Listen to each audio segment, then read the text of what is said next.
पहली बात जो हुआ दरगाह में होना नहीं चाहिए था कि हम बेहतर तरीके से वो लोग इसको अपना प्रोटेस्ट दर्ज कर सकते थे क्योंकि वो रिलीजियस सेंटिमेंट हर्ट हुआ है। तो जो रिस्पांस था बड़ा स्पॉन्टेनियस था।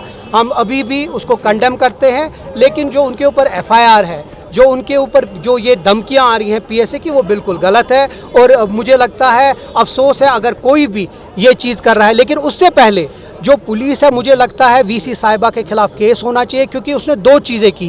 एक, मिसयूज़ ऑफ नेशनल एल्बम, जो कि उनके पास ना अथॉरिटी है और ना वो एक स्टे उसके ऊपर स्टोन पे यूज़ कर सकती है। नंबर एक। नंबर दो, जो विशिएट किया एटमॉस्फेयर, जो यहाँ तफरुकात उठाया है, उसके ऊपर भी जो जज्बात मजरू किए हैं, उसके ऊपर भी मुझे लगता है उनके ऊपर कार्रवाई होनी चाहिए। और जिस तरह हमने कल डिमांड किया, हम फिर से कह रहे हैं कि इमीडिएटली एलजी साहब, प्राइम मिनिस्टर साहब, होम मिनिस्टर साहब से हम रिक्वेस्ट करते हैं कि जल्द से जल्द ऐसे इंसान को जो कश्मीर के पीस को तबाह करना चाहते हैं, जो यहाँ के लोगों को लड़वाना चाहते हैं, उनको जल्द से जल्द डिसमिस करना चाहिए अपनी कुर्सी से।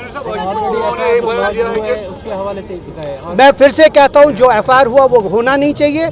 मुझे लगता है, मैं अपील करूँगा पुलिस से, प्यार मोहब्बत से उनसे बात करे।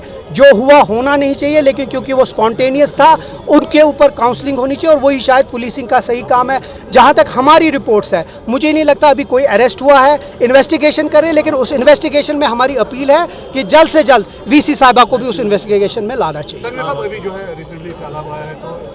हुकूमत क्या कुछ बहुत कुछ करिए। उमर साहब खुद इसको मॉनिटर कर रहे हैं। देखो, नेशनल हाईवे जो हमारा कौमी शहर है, पहले हम कोशिश कर रहे हैं कि उसको खुलाएं, उसको ओपन करा के जो यहाँ की जो इसेंशियल कमोडिटीज़ है लोगों तक पहुँच जाए। देखिए, अल्लाह ताला का कहर है, उसमें आप कुछ कर नहीं सकते, लेकिन हम ये कर सकते हैं कि हम कोशिश कर सकते हैं कि लोगों को जितनी भी कम मुश्किलात हो वो हो, हम कोशिश पूरा करें और अल्लाह ताला से मांग रहे हैं कि अब बारिशें बंद होगी ताकि हम थोड़ा सा डेवलपमेंट पे भी थोड़ा फोकस कर सकें।